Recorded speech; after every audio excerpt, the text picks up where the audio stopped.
Good afternoon, it's Gary Sly and the Legacy of Handmade Objects. It's Monday, December the 30th, 2024. Our last episode in this wonderful year of 2024. Hope everybody is doing well and has survived the bulk of these crazy holiday weeks that have preceded us. I'm always very excited for Christmas to come, and I'm always a little bit let down, but also maybe a little bit exhausted when it's over. So it's a nice time of year. I am in the back room of my upstairs today. This has kind of become the junk room where I put things that I'm not quite sure where I want to put in the shop yet.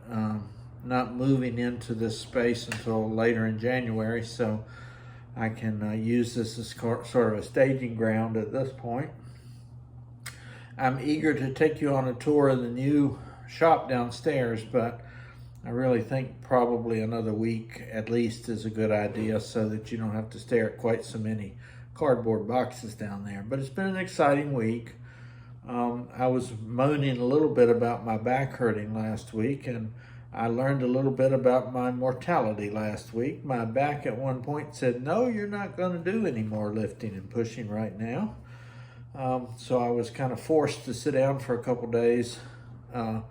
Luckily, that coincided with Christmas, and I was able to relax and enjoy that holiday and kind of build my strength back up. But I've come back this week and have been busy setting things up downstairs.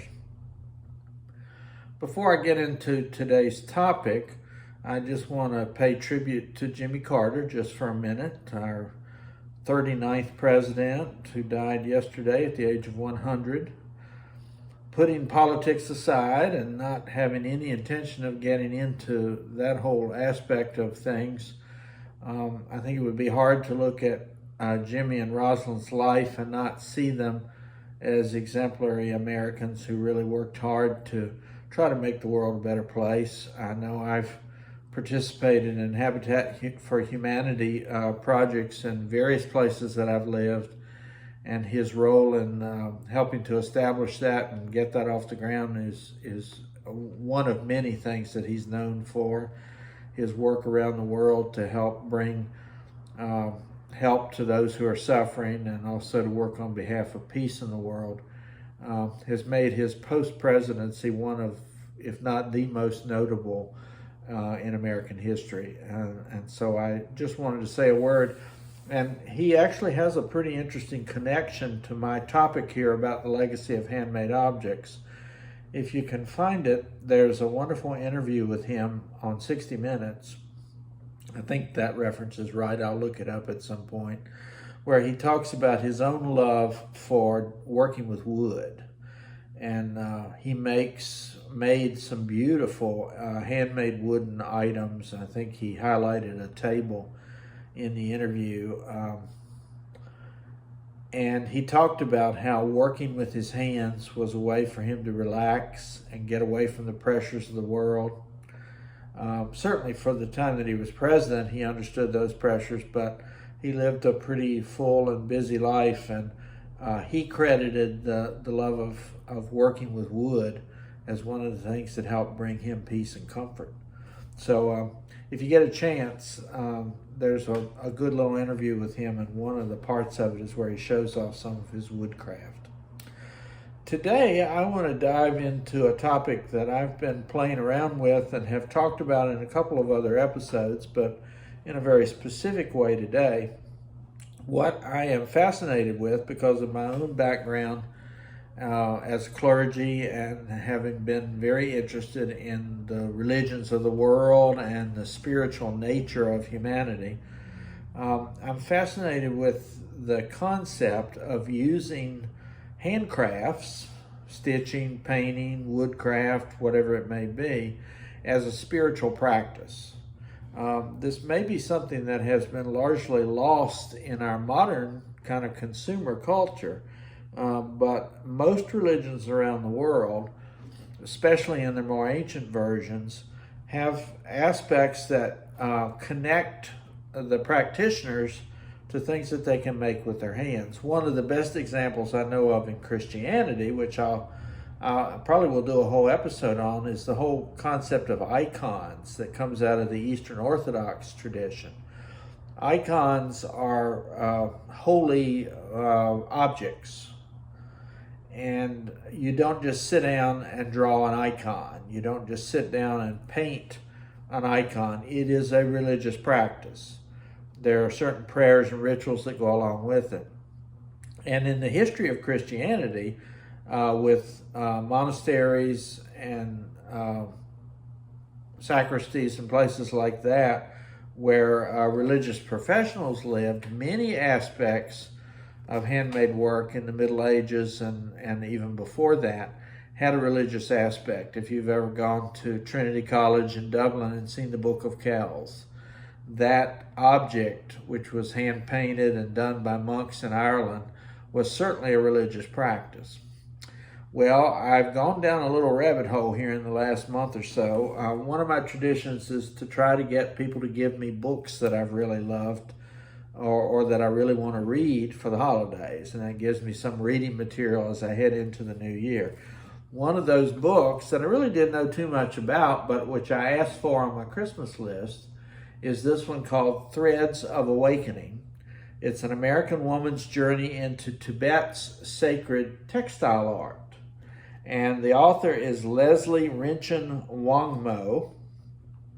And there's actually a foreword here by His Holiness the Dalai Lama of the Tibetan tradition. Now, I'm quite a student of world religions, and Buddhism is one of those traditions that I have a great deal of fascination for. I had the privilege of meeting the Dalai Lama in 1979 when I was at the university and he was visiting college campuses in the United States. I will confess that if I hadn't been taking a class on Buddhism, I would not have gone to see him because I didn't really know who he was. I was a young kid from the mountains of Virginia. The whole idea of a Dalai Lama and this Tibetan Buddhist tradition was something that I had no idea of. But I had taken a course on the feminist images in Buddhism, and my instructor insisted that we go. She pretty much drug us there. And I will say, even though my memory of the actual event is fairly faint, that I was aware of what a calming, loving, gentle presence the Dalai Lama was. And of course, we know he is a world leader. He is a spiritual leader. He has so much in common with, holy people and spiritual people all over the world, and is still practicing and leading the Tibetan Buddhist tradition. But what fascinated me about this book is that there is a tradition in Buddhism called Thangkas. Now, Thangkas are these murals made of silk fabric for the most part and stitched in a kind of I want to say a patchwork or an applique kind of fashion.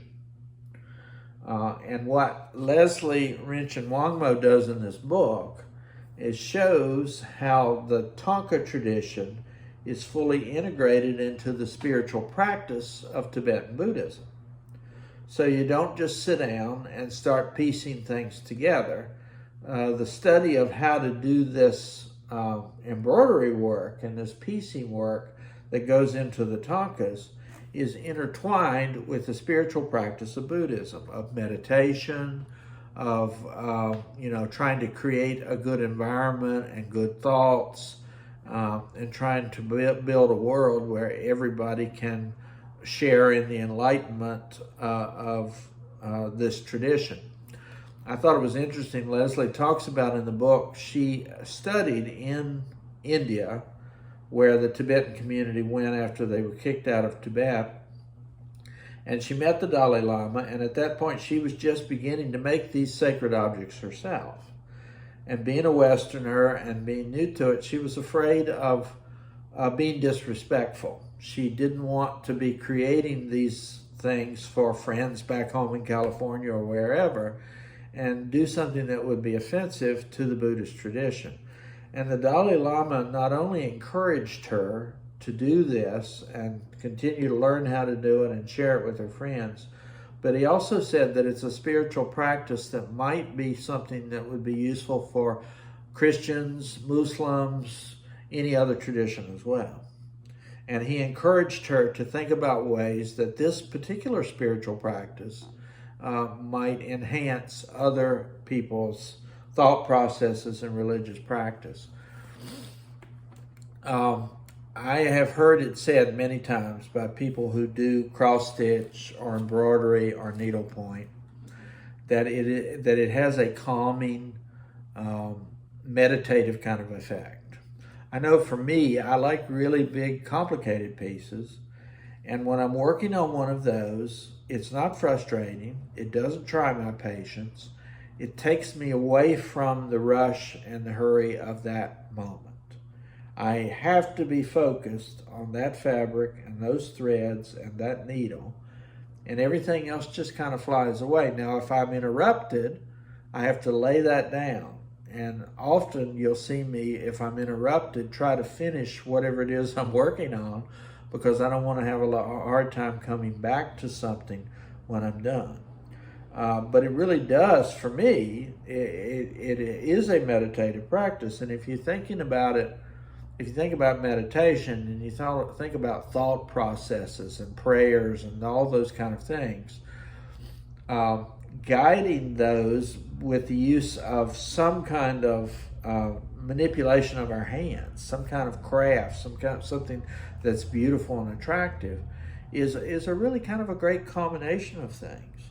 It gives you the opportunity to create something that is valuable to your faith, but also might enhance others. Now, the Thangkas are usually done in schools that teach this method, and I'm just going to show you a picture or so. There's a really big, complex one that was done as a commission piece, and Leslie is actually down there in the picture, and she did one small portion of this bigger mural or applique piece, if you want to call it that.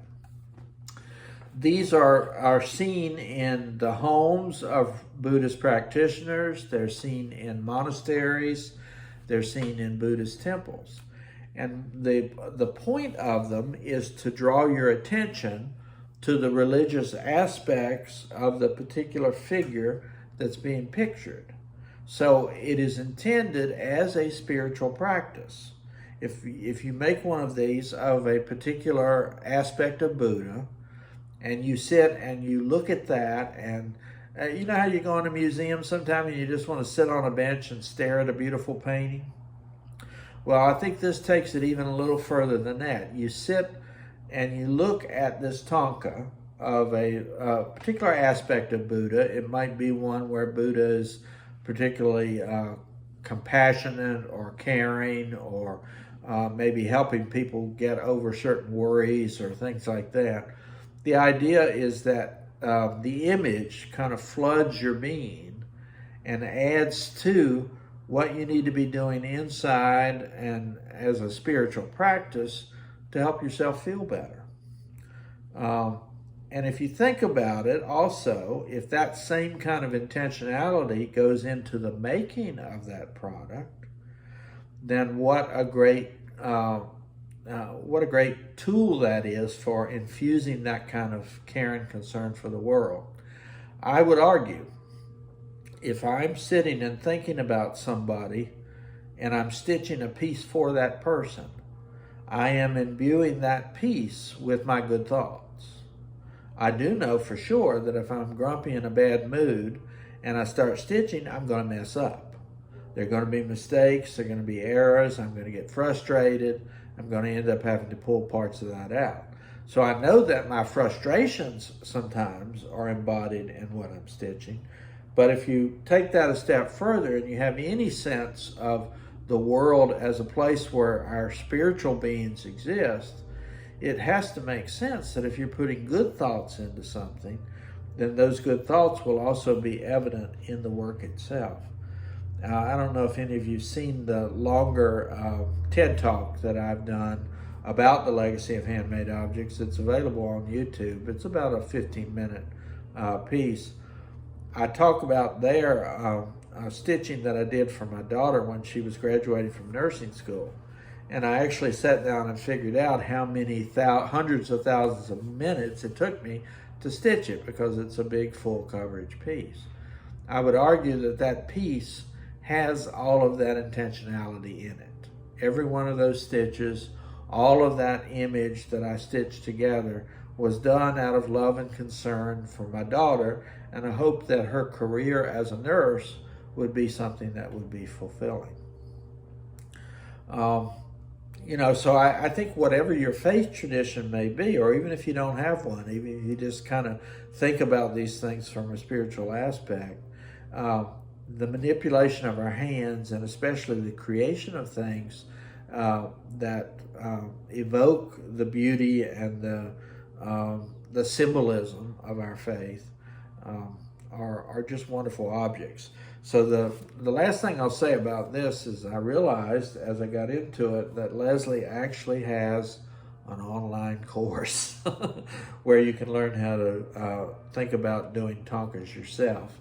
It's a little pricey, so I'm going to have to sneak up on it, but I feel like sometime in 2025 maybe I'll be able to squirrel a little money aside and take advantage of what she has here and her knowledge. As a Westerner going and studying Tibetan Buddhism, both as a spiritual practice and as a handcraft.